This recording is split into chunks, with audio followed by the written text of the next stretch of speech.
Hi guys, so what are you doing today? It's your girl Vincy here, returning with another video. Actually, one of my it's gonna be one of my favorite videos, honestly, because this one is meant to inspire somebody. I just came from class and and I'm really hungry, but I said I won't go home today until I do it because I have so many distractions at home. So if you are new in my channel, please remember to subscribe, and if you are a returning subscriber, thank you for your support, thank you for the love, and keep it here. So I'm gonna make it short and sweet, nothing quoted. And this is my life, this is me, this is what I've gone through, this is my story.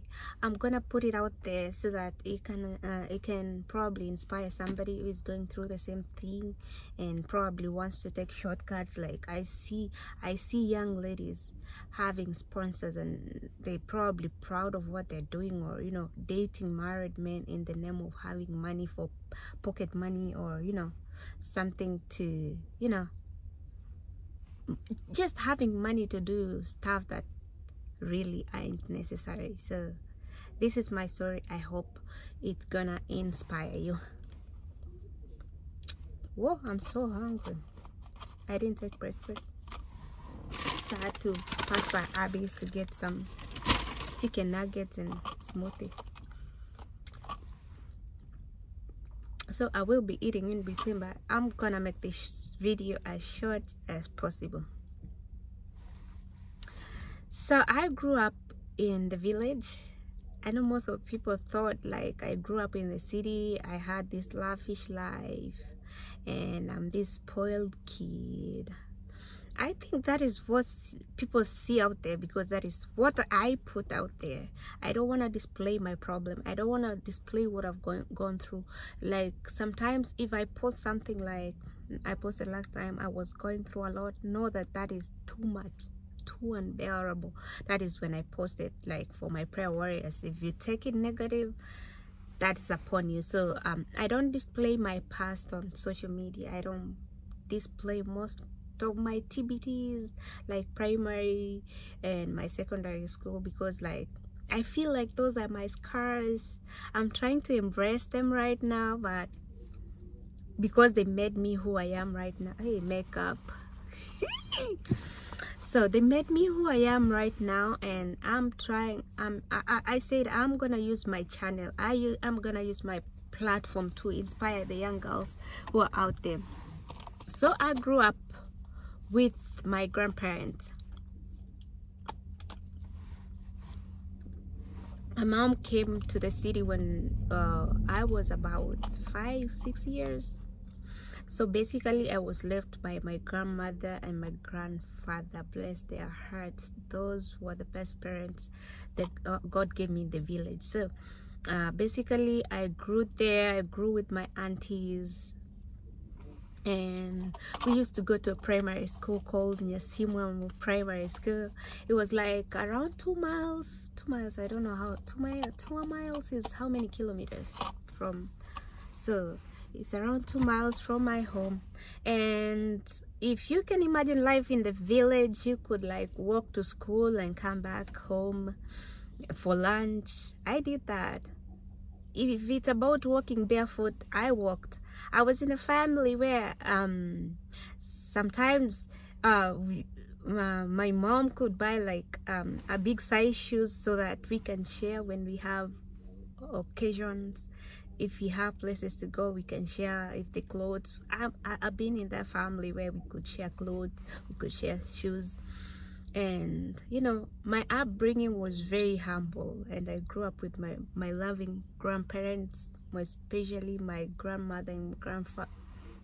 They were the best, I can tell you. They encouraged me and nurtured me to a woman I am today. What I am today right now, I love my mom to death, but I attribute it to my grandparents, because like they were with me in those early stages of life that a parent could be I know my mom was busy like getting us money to start high school, and you know, but my grandparents, they took a big role in parenting. So I went to primary school 1 through 7. I don't know what is wrong with the math teachers. I mean, I wronged one question and he wanted to beat me four strokes of, was it 4 or 10? You see how they beat kids like animals? He told me he's gonna beat me 4 or 10 kids, something like that. So he beat me 3 of them. I was like, teacher, that is enough. And then he was like, no, if you don't wanna lay down, I give you 10 of them, you're gonna go back to class 6.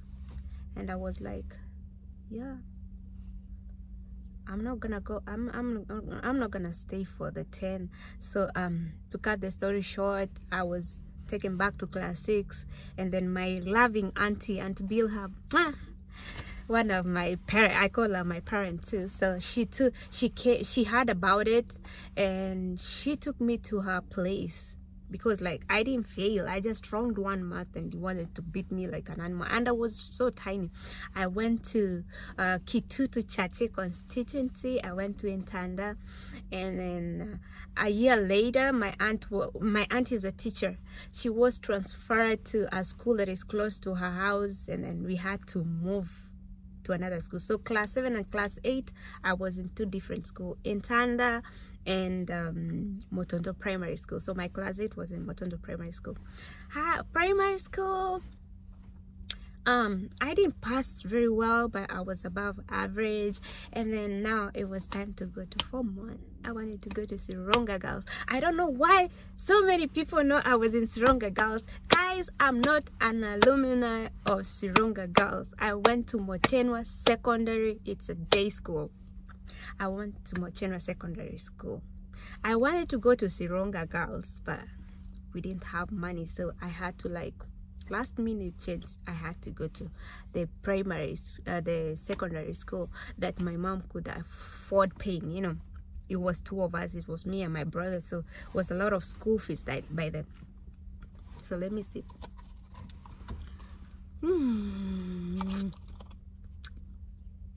This is yummy, guys. Vanilla, my favorite. So yeah, I went to secondary school. It wasn't like the best 4 years of my life, because like I suffer. It's again walking, you know. In primary, you're walking, you're seeing your friends going to like boarding schools, and you're here walking. It's another walking again, almost 2-3 miles to school every day, eating githeri every day. You don't have money to even like commute from your place to school every day. Like I had to walk. The commuting was like, commuting to school was not even, if I tell Americans watanicheka, acha niseme Kiswahili, it was like 20 bob kutoka kwenye kwetu to school was 20 bob. So you can imagine if I translate that to Americans, they would be like, you're kidding me. No, I'm not. So I used to walk to school every day, and I had a walking buddy. Her name is Dorothy Nyakundi. She was in a different school, but you know, we could walk, and then we could find like these cars that sell milk in the morning. We could ask for lifts once in a while. But yes, I walked for 4 years, and within these 4 years, you know, I could get encouragements from my grandparents, especially my grandfather. What I'm doing right now, I want to make him proud. He was telling me like, I'm gonna be a family doctor. You're gonna be a doctor someday, so keep on working hard, push.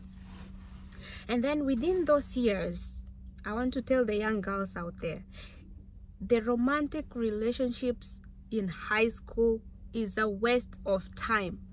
Get it from me. It is a waste of time, waste of energy, because like statistics even show, even it's just maybe 5 or less than 5% that makes it to marriage. If you know how to balance them, then well and good, but I can tell you for sure that is a waste of time. I had friends who were boys, but 0 romantic relationship in high school until I finished.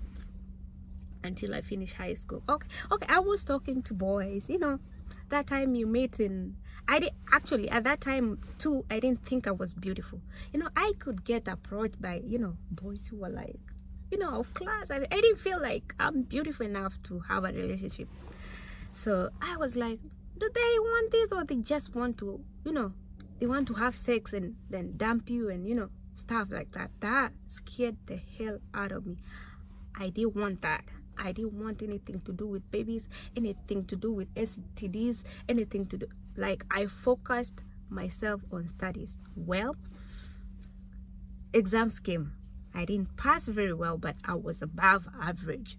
And again, now problems started coming in. We don't have money for college. So what can I do? Something happened that brought me to Nairobi. I'm gonna keep it for another day. That is, I almost got married. You know, I cleared class form 4 when I was 17 years. Yeah, I was 17 years, because like, yeah, I was 17 years when I cleared form 4. And there was this guy, Askari. There was this guy who was like, this girl is beautiful, I'm gonna marry her. We didn't like, we met, which I don't know, I was naive and stupid, you know. We just met. The first time we were meeting, we were going to buy a bag so that I can pack my clothes and go to, where was he again? He was a police officer in Nanyuki. This guy was in Nanyuki. So I'm like, I cleared form 4 already, and that time, you know, my aunt is working in this primary school. She found me a spot as an untrained teacher. You know, I'm working there, and I'm like, this guy approached me. We met in a funeral. You see, like, ile time ya jioni when like muna meet watu, there's a bonfire in between, you know, that is where we met. And then the following day, straight Kisii town to buy a bag so that, you know, I can go to Nairobi. We can go to Nairobi. I know nothing about him. I know yeni askari, period. And then when he sent me the money, you know, I'm still working as a trained teacher at Motonto Primary School, and there's this guy who wants to marry me. He's askari, you know, with that thing when you're asking, I'm gonna date askari someday, you know. Askari, they like the police officers, they have that CV, you know, at home that you feel like it's like everything, you know. And then, you know, this guy sends me money. We know nothing about each other. We've not even kissed. Guys, I just met this guy, but I want to get married because, you know, I was like, this life, you know, this life got no balance in this life now. Wow, let me just get married. Guys, I got to the city. He sent the money. I'm having the bags. I didn't tell my auntie where I was going. I didn't tell my uncles. I just told them I'm leaving. I'm going to the city. They didn't know I want to get married. Guys, I got to the city. My mom didn't know even I was on the way to the city. But I got something came in. I tell you, God can save you from shit. God can. That's why Mimi, I don't joke about God. I don't joke about my God. Mimi, the moment I got to the city, instead of calling this guy, I called my mom first. Kamwambia, Mom, you know what? I'm in the city. My mom was like, what? You know, that time you were traveling, Simu, the phones, like only few people were affording phones at that time. So unangoja mtu afike Nairobi ndo aombe, you know, alipie simu. I don't know. I'm not very old, by the way. But, you know, ile time, nilifikia ile time ya simu, or ile Motorola, the big Motorolas, and only few people could afford. Yes, I had a phone. I remember I had a phone that time, a Nokia 3310. But, you know, I switched it off just so when I get to the city, I call this guy to come pick me up. And for some reason, I called my mom. And that is the beginning of my redemption. So this guy, I call my mom comes to the city, and then I call this guy. mama anakuja anasema unatafuta nini hapa, ulianza lini, mbona hukuniambia, you know. I'm like, I want to introduce you to somebody, meet this guy. This guy was so surprised to see my mom, because that was not part of our plan. So my mom, I tell her, you know what, this is my boyfriend, and you know what, I told my boyfriend, can we meet tomorrow? So I'm going with my mom. We went with my mom, and this guy insisting on marrying me, and my mom was like, no, you have to go to school. You have to go to school first.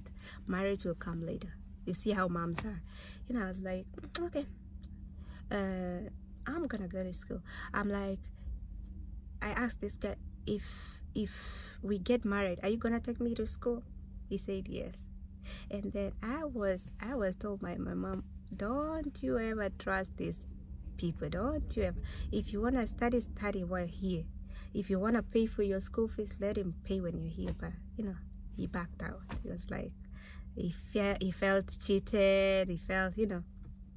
I was like, it's okay. So yeah, I'm in the city. I'm looking for colleges. You know, I wanted to venture into medical, but money again, the issue of money comes. And then my mom told me, you know what, go to any community college, go to any college around here, get transcript, get like admission letters, know the requirement, know the school fees, we're gonna figure it out. So I went with, I remember, with my uncle, yeah, to one of the cities. I went to Z-Tech, by then it was a college. I went to KIPS, and then I liked KIPS because they had a medical lab. And then I got the admission for medical lab, but again, it was more expensive than, you know, what my mom could afford. I said, what else can I do? I did. I said, let me do a course that, you know, can allow me to, you know, a course I can do in the meantime as a way to get enrolled to the medical course that I want. So I joined IT, information technology. But you know, in the course I liked it. So the first exam I enrolled the NEC exams, because I know that is, you know, recognized. You know, who the people who are in Kenya can understand this. It is recognized and can get you a good job. And that time you were doing 1 year, 6 months off. 1 year, 6 months off as you wait for the results. You wait for the results, they come in September, and the next enrollment is the following year, January. You go January to June, and then you wait for the results, July. That is what I did for 3 years.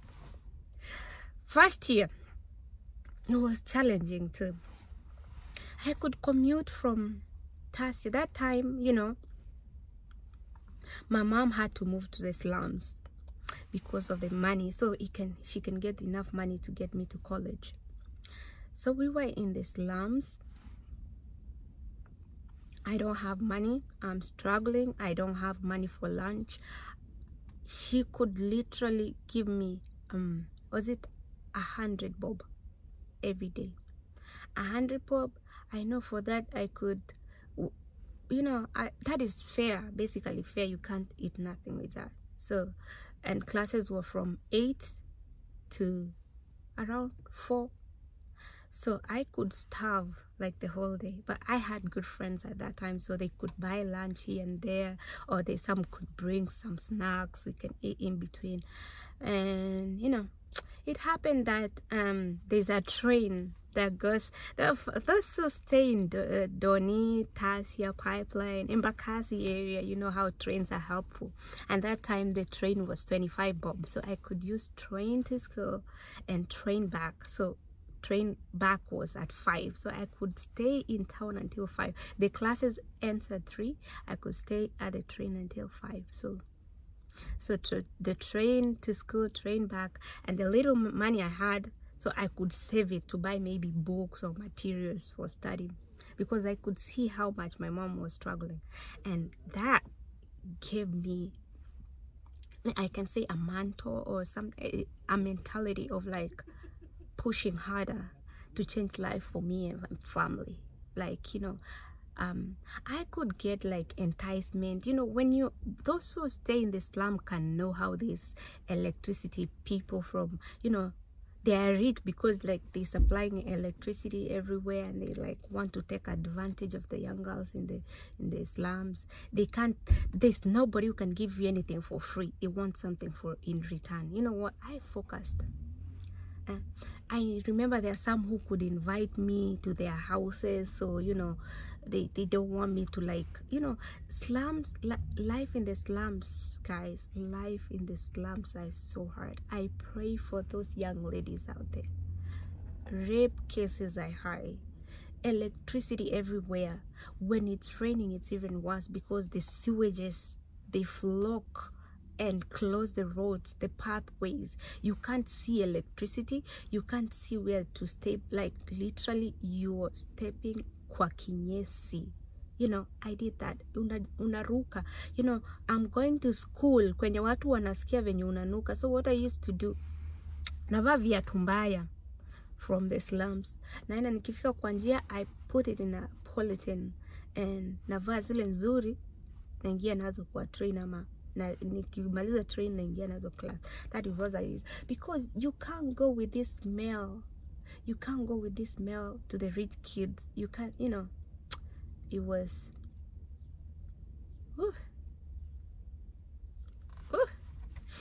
that was a life and a half. And when it rained, yeah, you can listen to everything that happens in the closet, the house, everything. If guys, they tell you everything, the houses, if they fight, if they, guys, the plot, the fighting of the Majirani and Majirani, you know, that one I know. And fighting over stupid stuff, you know, pushing, banging, loud music when you're studying. But guys, I didn't give up. I still got focused. Fast forward, when I finished the first year, I said, you know what, my mom was selling charcoal by then. She was selling charcoal and something else just to raise my school fee. I was like, you know what, first year, I have computer experience. I want to start doing something so, you know, I can boost myself. I saw a newspaper. And, you know, there were so many jobs that was being advertised in the newspaper. And, you know, I said, I'm going to apply it anyway. So the worst they can tell me is no. At that time, I made my CV for 1 year experience. I'm like, you know, let me apply. Surprisingly, guys, I was going for the interview. I went for the interview. A newspaper job. I went for the interview. And then when they asked me how much they want to pay me, I said them, you know, whatever that you're giving for starters, I'm okay. They say, even if we give you like 10K, are you okay?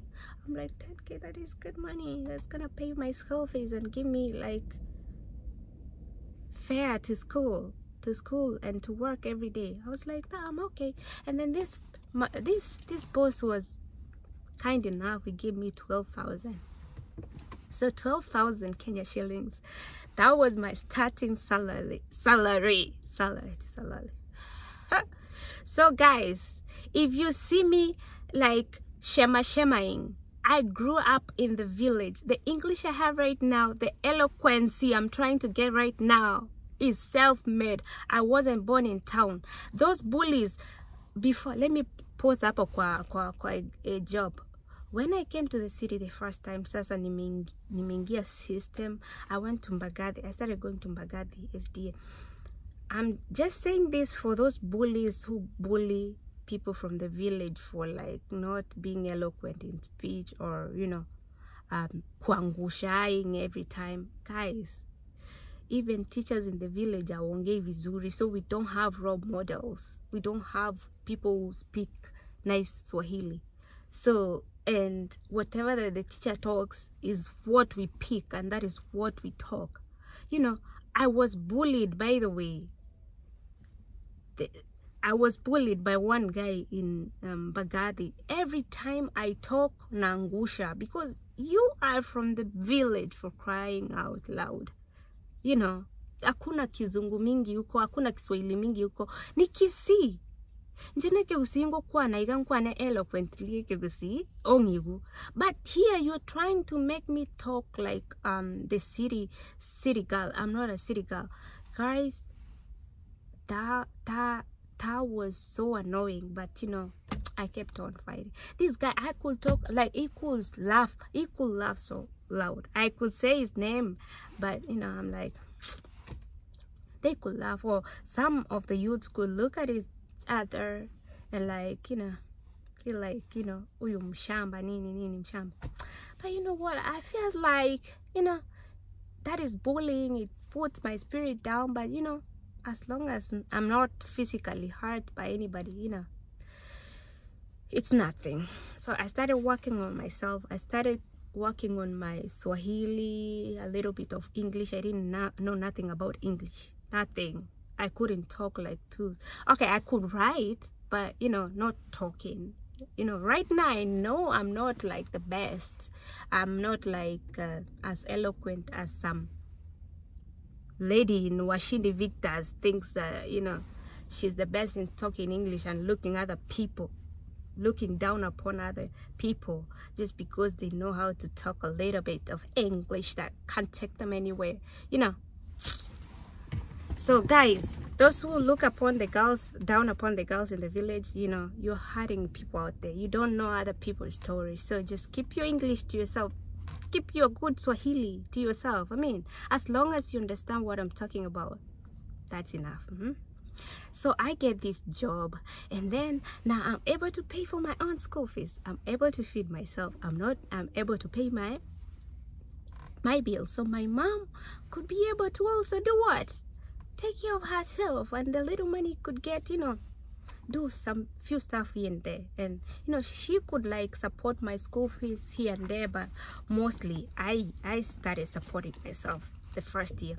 So it's now 6 months of break. I need to start the next module in January. You know what I did? I took my classes to the evening classes, so I could work during the day and evening. Remember, here I'm enticed by the sugar daddies. Here I'm enticed by the people that, you know, you feel like they could help you, but all they want is sex. So I started getting focused. I started, you know, the first job, the boss was also something else. So I'm like, I quit the first job because I got a better one. So I get a better job, and then this boss was on me again. You know, I'm like, this life doesn't have balance. This time now, fast forward, I'm done with college. I've paid my school fees. I get a better job. We move out of slums. We are in a better house. And then all of a sudden, this boss, a married man, you know, a senior person. You know, I was like in my early 20s.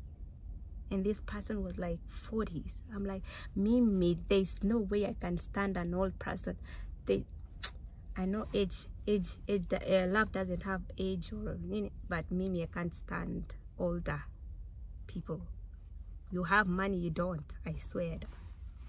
So I quit.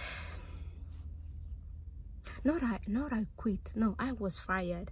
I said no, and then the following day I found a letter on my table saying, you know what, you've been terminated.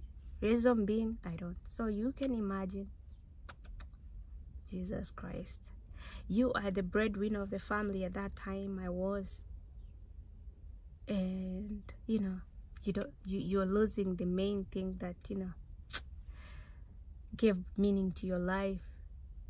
I said, you know what, God is gonna come through. God is gonna come through. God is gonna come through. I suffered in pain. I lost a lot of weight that time. I think people realize that, but you know, I was stressed, like, are we gonna go back to the slums? How's mommy gonna do? But you know, God has a reason for everything happening. I didn't bow down to nonsense. I didn't. I am so happy I didn't. So again, I get another job. In the middle of that, I get another job. So this one, I'm able now to pay. And then, you know, I was like, you know, I finished. I scored very well in my NEC exams. Now I'm able to join the university. I joined Mount Kenya University again, able to pay. I went to the evening classes, and then I met my boyfriend, my current husband at that time, you know. Whew. This man, God bless his heart. God bless his heart. God bless his heart a million times. He helped me pay my college tuition. He helped me big time. And then that time we were not even married. And then, you know, later on, fast forward, my life is here right now. He's in States now. He applied for me, and now I'm in America, doing what I wanted to do for a very long time. I'm doing my master's right now in nursing, and I'm telling you, the sky is the limit. I'm pushing harder to be Dr. Vancy someday. I want to make my grandfather proud. So this video, what am I saying? What is the meaning of this video? Let me in a not in a nutshell. Is it Wazungu? It is to encourage somebody. Like life can give you lemons. It's upon you to dilute that lemon, add some sugar in it, and make a lemonade, something worth out of it. You can go through shit. There is no reason whatsoever that can make you date a married man or a sponsor in the name of having man. Embrace the scars that you're passing. Embrace the bad moment that you're passing through right now. Make your priorities right. Focus, ladies. You're gonna make it. Focus. I mean, if you wanna be something, just work towards your dream. Don't bow down to nothing. Don't stress out. When God closes one door, if you feel it's the end of the world, go on your knees. Tell God, I need another job. Don't sleep with nobody because you want to retain your job. If you are doing right now, get out. Go pray. If you have to go to the village, go stay to the village. God can send an angel in the village to get you out of there. Don't ever do stuff that you know that are wrong just because you want to please somebody, you know, or maybe you want to get that rent, you know. And that is my story. If I remember some other stories in between that can encourage you guys, I will post it here. Whatever you do with this information is none of my business. I wasn't righteous, I wasn't perfect, but you know, I tried to keep myself like focused and, you know, be away from the things that, you know, will lower my dignity. And if it motivates you, please share, like, and subscribe. And I'm gonna do another video, interesting videos like this that are gonna make people grow. I want it to be less than 30 minutes, and that is it. Yep. I hope you are encouraged. I'm gonna have to go to see my babies. I'm actually close to my house, so I'll see you when I see you. And until then, may God bless you. May God bless you and keep you safe until next time, okay? Yeah, I'm gonna stop it when I get to the hour. If you have any questions and if you need any clarity, I have so many people who know me. They can tell you about it, okay? If you wanna know about it, this is my truth. If you wanna know more about it, ask people around me. Have a good one and stay safe, huh?